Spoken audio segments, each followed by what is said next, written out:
بسم اللہ الرحمن الرحیم۔ السلام علیکم ورحمۃ اللہ وبرکاتہ۔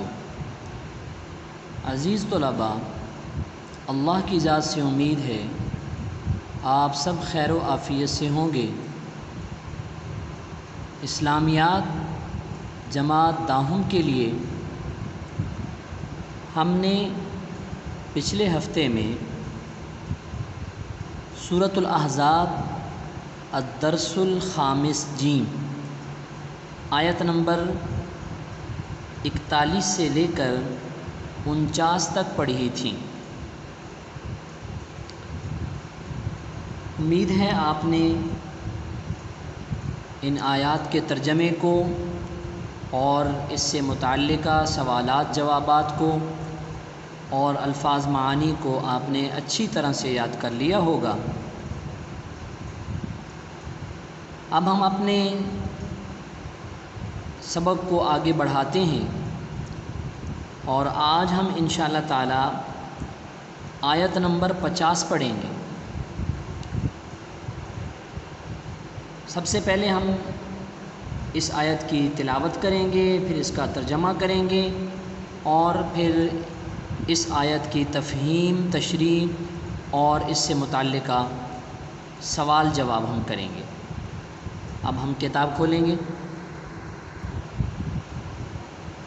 اعوذ باللہ من الشیطان الرجیم، بسم اللہ الرحمن الرحیم۔ یا ایہا النبی انا احللنا لک ازواجک اللاتی آتیت اجورہن وما ملكت يمينك مما أفاء الله عليك وبنات عمك وبنات عماتك وبنات خالك وبنات خالاتك اللاتي هاجرن معك وامرأة مؤمنة إن وهبت نفسها للنبي إن أراد النبي أن يستنكحها خالصة لك من دون المؤمنين قد علمنا ما فرضنا عليهم في أزواجهم وما ملكت أيمانهم لكي لا يكون عليك حرج وَكَانَ اللَّهُ غَفُورًا رَحِيمًا۔ صدق اللہ العظیم۔ آیت کا ترجمہ دیکھیے۔ یا ایہا النبی، اے نبی صلی اللہ علیہ وسلم، انا بے شک ہم نے احللنا حلال کیا ہے لکا آپ کے لیے ازواجکا آپ کی بیویوں کو اللاتی وہ بیویاں آتیت اجورہن دے دیا آپ نے ان کا حق مہر، آپ کی وہ بیویاں آپ کے لیے حلال کی ہیں جن کا حق مہر آپ نے ادا کر دیا ہے۔ وما ملکت یمینک، اور وہ جو آپ کی مملوکہ ہیں، جو آپ کی مملوکہ ہیں، مما افاء اللہ علیک، جو اللہ نے آپ کو غنیمت کے طور پر عطا کی ہیں، جو اللہ نے آپ کو غنیمت کے طور پر عطا کی ہیں۔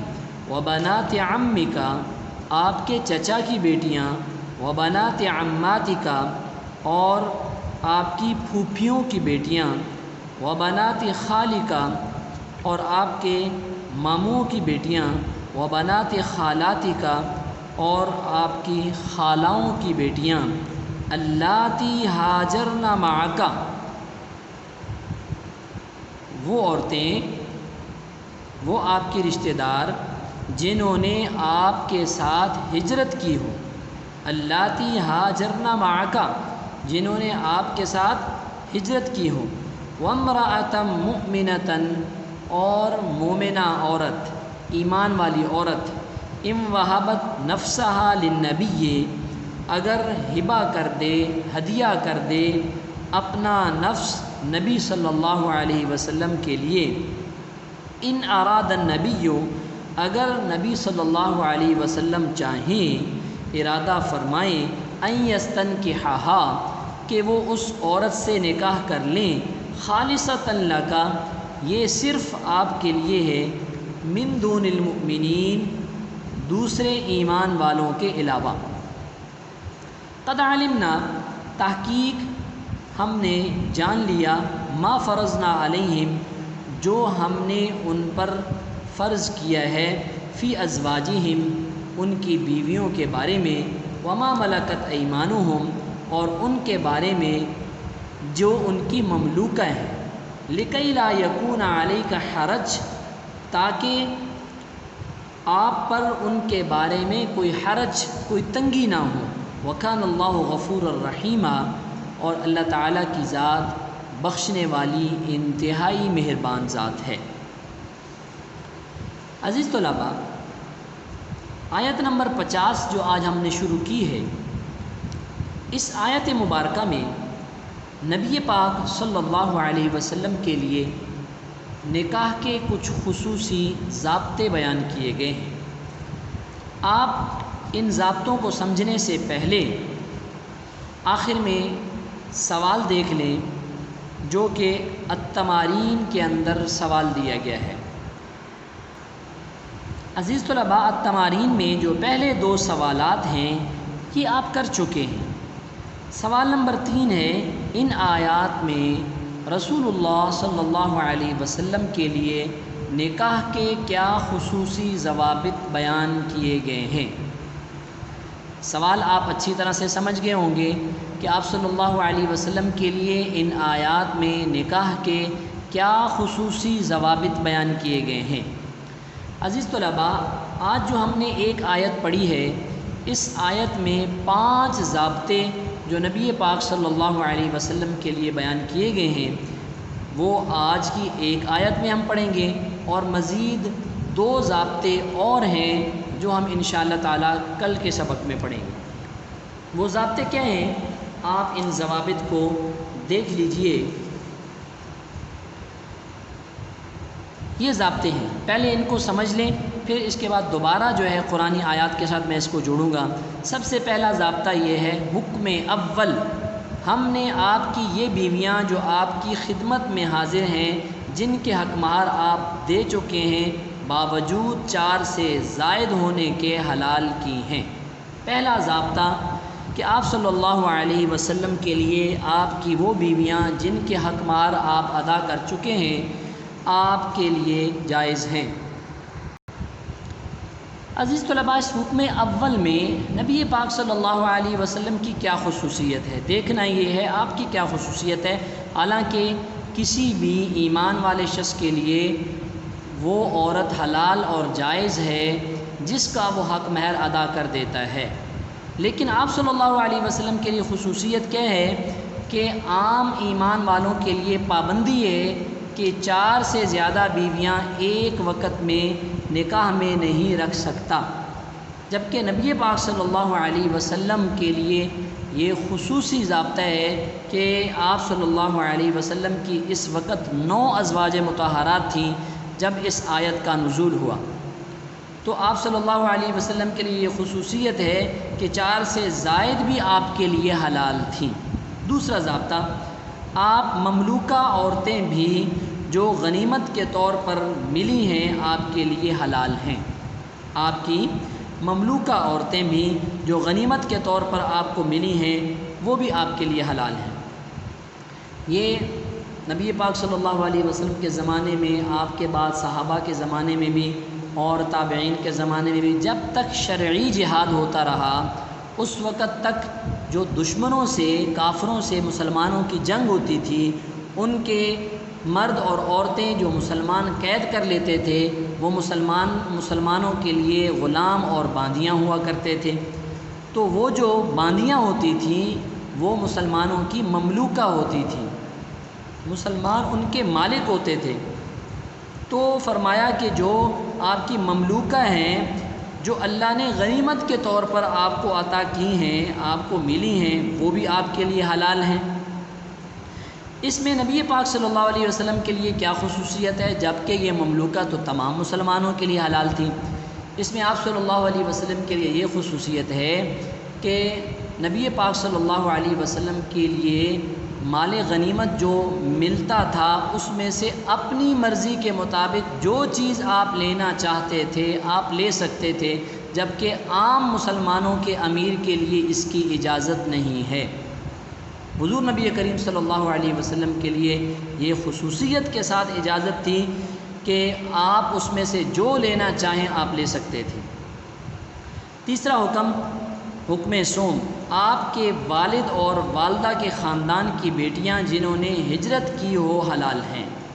دیکھیے، یعنی چچا کی بیٹیاں، پھوپھی کی بیٹیاں اور ماموں کی بیٹیاں، خالہ کی بیٹیاں، یہ تو ہر مسلمان کے لیے جائز ہے ان کے ساتھ نکاح کرنا، لیکن نبی پاک صلی اللہ علیہ وسلم کے لیے یہ خصوصیت تھی کہ ان عزیز رشتہ داروں میں سے جن عورتوں نے مکہ سے مدینہ کی طرف ہجرت کی تھی ان کے ساتھ تو نکاح کرنا جائز تھا، اس کے علاوہ وہ آپ کی عزیز رشتہ دار باپ کی طرف سے یا والدہ محترمہ کی طرف سے جنہوں نے ہجرت نہیں کی ان کے ساتھ نکاح کرنا جائز نہیں تھا۔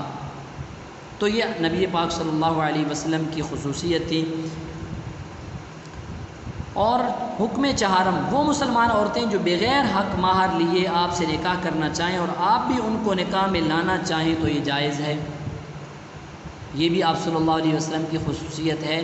جبکہ کوئی اور مسلمان اگر نکاح کے وقت جو ہے وہ عورت کہہ بھی دیتی ہے کہ میں حق مہر نہیں لوں گی، یا اس پر راضی ہو جاتی ہے کہ میں حق مہر نہیں لیتی، تو یہ حق مہر کا دینا اور لینا یہ نکاح کے لیے شرط ہے، یہ ضروری ہے۔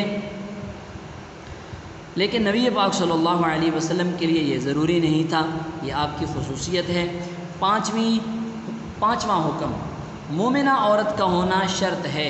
حضور نبی کریم صلی اللہ علیہ وسلم کے لیے نکاح کے طور پر ایمان والی عورت کا ہونا شرط تھا، کسی یہودی یا عیسائی عورت سے نکاح جائز نہیں تھا، جبکہ عام مسلمانوں کے لیے اہل کتاب عورتوں سے نکاح کرنا جائز تھا، کہ اہل کتاب عورتوں سے نکاح کر سکتے ہیں۔ جو اہل کتاب سے مراد یہودی یا عیسائی، تورات اور انجیل کو ماننے والے۔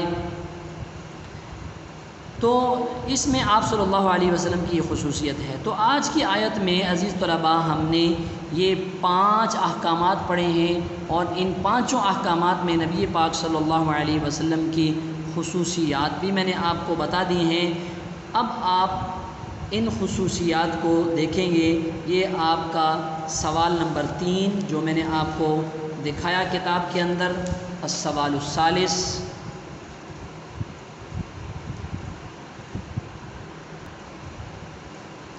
یہ اس کے جواب میں یہ 5 احکامات تو یہ آئیں گے، باقی 2 احکامات جو ہم کل کے سبق میں پڑھیں گے وہ بھی اسی جواب کا حصہ ہوں گے۔ آپ نے اس کو اچھی طرح سے عزیز طلباء یاد کرنا ہے، ترجمے کو بھی یاد کرنا ہے اور ان احکامات کو بھی یاد کرنا ہے۔ اللہ آپ کا حامی و ناصر ہو۔ السلام علیکم ورحمۃ اللہ وبرکاتہ۔